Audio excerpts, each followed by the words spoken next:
બારડોલી શહેરના જય કેસરકુંજ સોસાયટીમાં ફરી એકવાર કોમન પ્લોટ મુદ્દે વિવાદ સામે આવ્યો છે.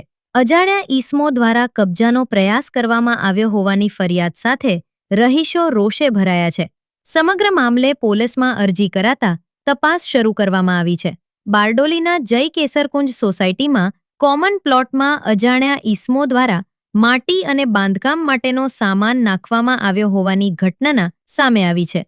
આ ઘટનાને પગલે રહીશો તાત્કાલિક એકઠા થઈ વિરોધ નોંધાવ્યો હતો અને આ કૃત્યને ગેરકાયદેસર ગણાવ્યું છે. રહીશો દ્વારા આક્ષેપ કરવામાં આવ્યો છે કે અગાઉ વિવાદમાં રહેલા બિલ્ડર નીતિન રાણા દ્વારા તેમના માણસો મારફતે કબજાનો પ્રયાસ કરવામાં આવ્યો હોઈ શકે છે. જો કે આ બાબતે હજી સુધી કોઈ સત્તાવાર પુષ્ટિ થઈ નથી.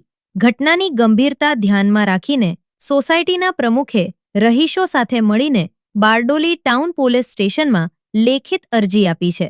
પોલીસ દ્વારા અરજીના આધારે વધુ તપાસ હાથ ધરવામાં આવી છે. હવે આ મામલે આગળ શું કાર્યવાહી થાય છે તેના પર સૌની નજર છે.